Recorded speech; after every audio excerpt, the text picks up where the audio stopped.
Hi, everyone. Judge Andrew Napolitano here with Judging Freedom. Today is Thursday, March 16, 2023. It's about 11:45 in the morning here on the East Coast of the United States. Here are your hot topics for today. You probably have seen on this program and elsewhere the tape of the U.S. drone over the Black Sea being sprayed with excess jet fuel by the Russian jet fighter. We're going to show it to you again now, Gary, if you want to put it up. So that's the Russian jet fighter coming very, very close to the drone. You see the fuel oil being sprayed. There are the propellers on the drone. Watch what happens when you see a second jet fighter making the same run at the same drone. You'll see it coming out of the skies any second now. There it is. This one not only sprays fuel, but it also clips one of the blades of the propeller that stops the screen. You'll see the screen reassemble in a moment. And if you look very carefully at those blades, you see one of them, there it is, was injured as soon as the operators of the drones in the United States saw that. They brought the drone down. It's now 4,000 feet at the bottom of the Black Sea. So what was the American drone doing there? Well, listen, the Russians have drones that can hear conversations in a taxi cab on 6th Avenue in New York City from 12 miles outside the limits of the into international waters outside New Jersey and 50,000 feet up in the sky.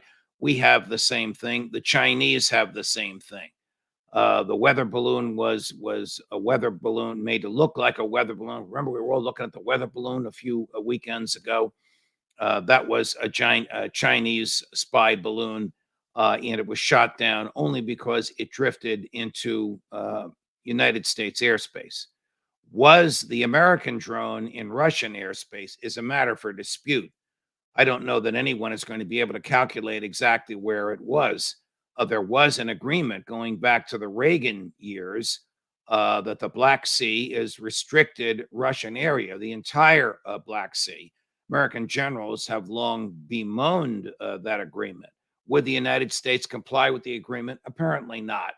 A lot of these agreements, as long as they don't involve violence, are not ordinarily complied with. What was the drone doing there? Looking at Crimea, so that it could relate to American intel, Defense Intelligence Agency, which would relate it to the CIA, which would relay it to the Ukrainian intel, which would relay it to Ukrainian military. Here's what's going on in Crimea. Here's the amassing of troops. Here's their artillery arsenals. That stuff is on its way to eastern Ukraine to be fired at fill in the blank. So it's an intelligence instrument that it's up there. I thought that Senator Graham's comments, we'll run them for you right now, were absurd. Take a listen.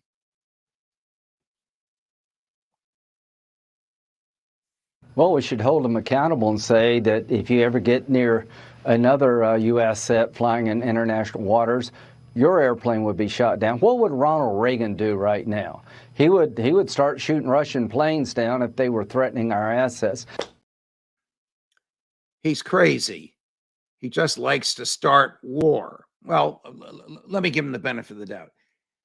This is the senator who said to Joe Biden, please send a team of assassins to Moscow to assassinate President Putin. This is the Lindsey Graham version of foreign affairs, but which is to lead with violence first and diplomacy second.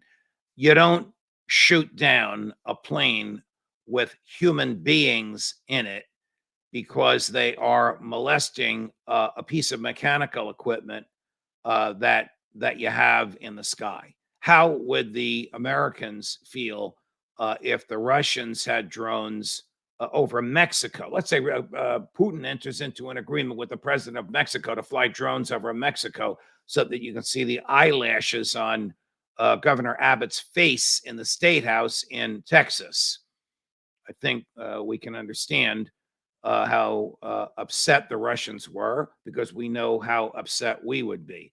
But the idea of killing human beings and risking the start of World War III is crazy.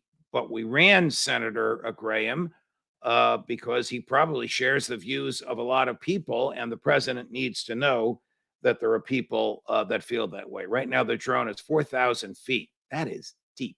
4,000 feet below the Black Sea. On the base of it, there are American submarines and Russian submarines racing to get there first. Speaking of Texas, yesterday in Texas, a federal judge heard oral argument on whether or not the FDA properly approved an abortion medication. Now, this medication dislodges the baby, the fetus in the womb, from the uterine wall, which of course prevents it from receiving nourishment. It's the first of two medications ordinarily given to result in the spontaneous expulsion of the baby through the birth canal. The argument is that the FDA did not properly approve this medication in the year 2000, 23 years ago.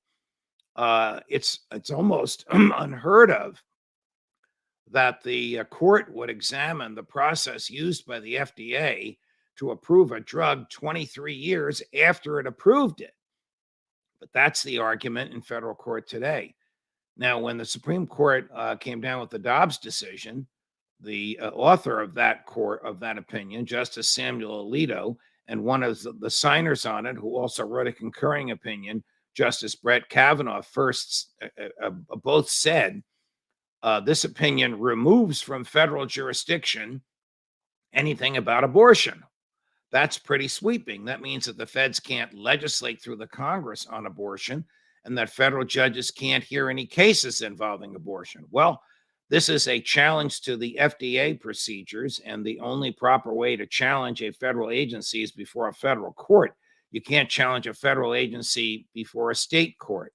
So notwithstanding this language in the Dobbs opinion, and notwithstanding Justice Kavanaugh, who provided the critical fifth vote to overturn Roe versus Wade, this was properly heard, in my view, by a federal judge in Texas. Now, what this judge is going to do with it, I don't know.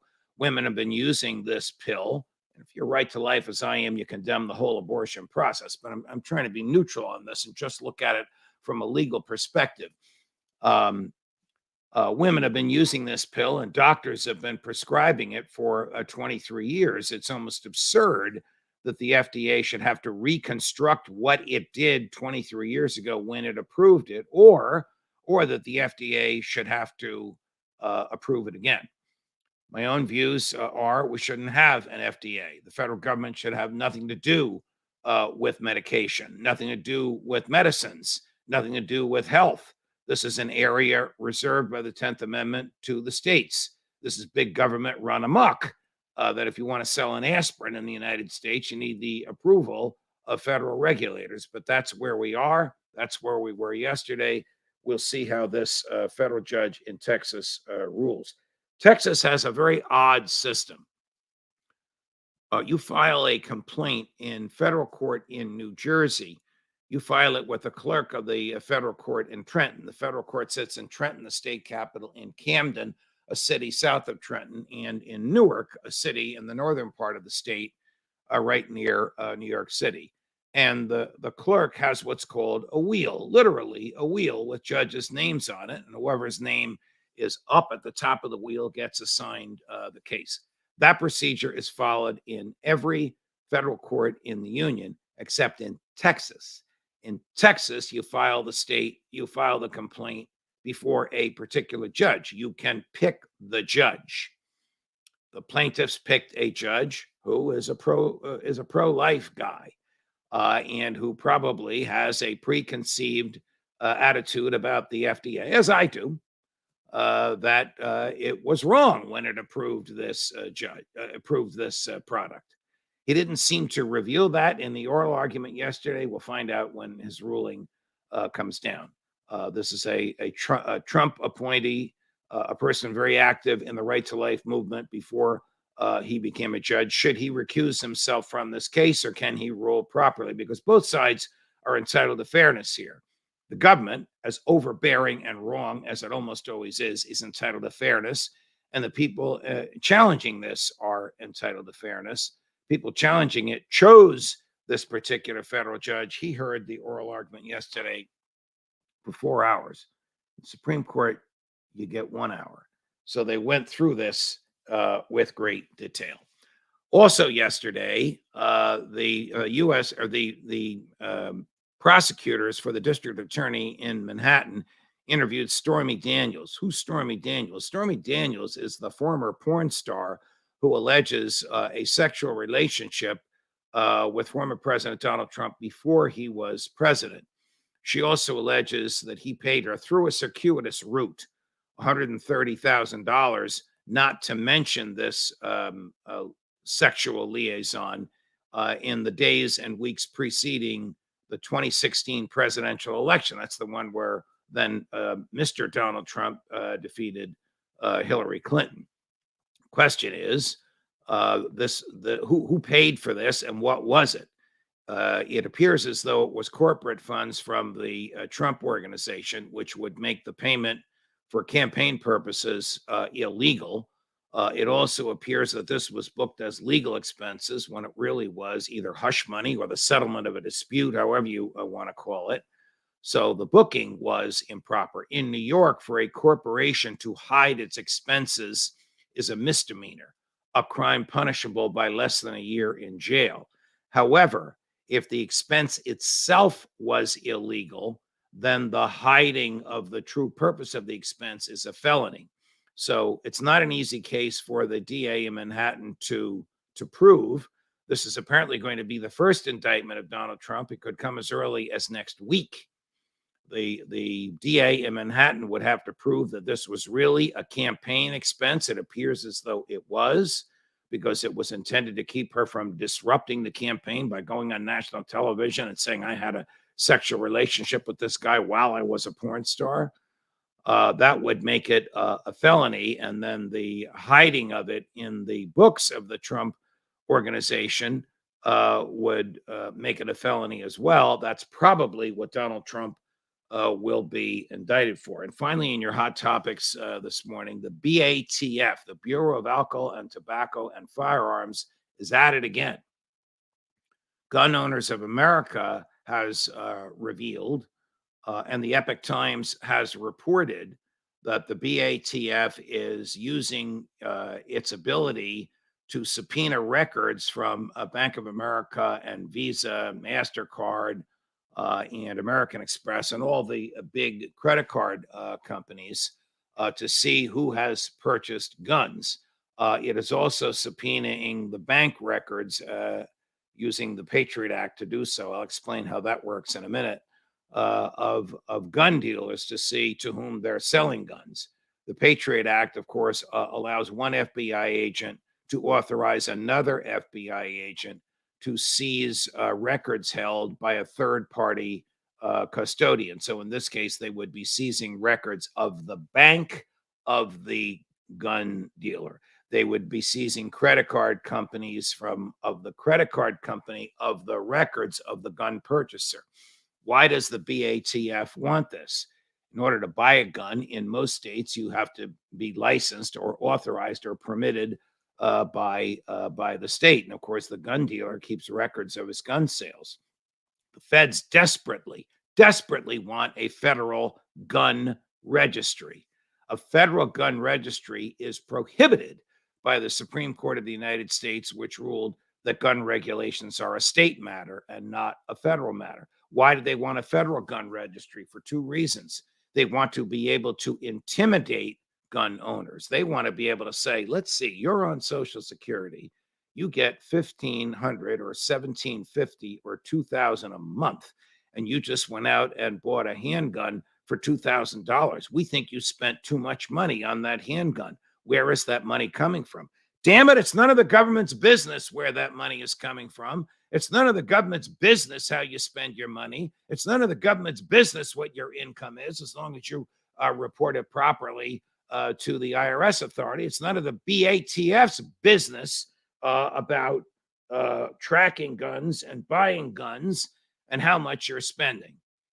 They'll go to a 78-year-old man and knock on the door and say, we see that you bought 2 guns last week, and we know what your income is. Can you show us the guns to make sure you still have them? Think I'm making it up? I'm not. That happened in Wilmington, Delaware, where the senior citizen recorded the conversation. The BATF agent didn't know he was being recorded. The senior citizen is aware of his rights under the Second Amendment, and he politely closed the door.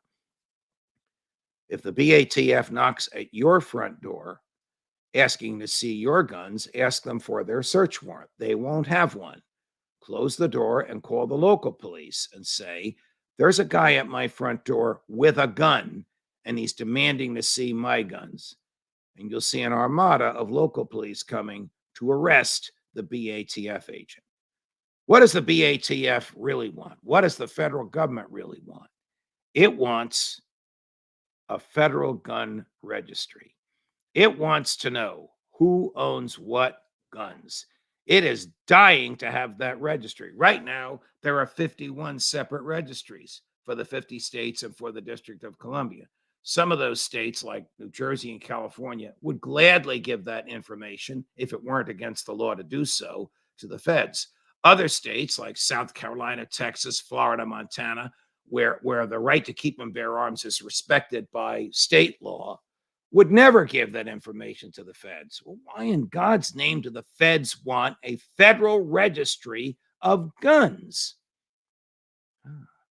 Because they want to know from whom they should seize guns under the right circumstances, like maybe another lockdown for a pandemic, people resisting the lockdown. I'm not a conspiracy theorist. You guys know me. I'm not making any of this up. It is harshly dangerous to the freedom of self-defense for there to be a federal gun registry. Because the first thing dictators do when they take over a government is seize the guns so that the government can't be resisted. And the whole purpose of the Second Amendment is not to shoot deer. It's to protect yourself when the police can't or won't show, and it's to shoot at tyrants if they take over the government. The latter is not just me, though I have said it many times. That's Justice Scalia, the late, great Antonin Scalia, in the Heller versus District of Columbia decision 2008, which upholds the individual personal right to keep and bear arms.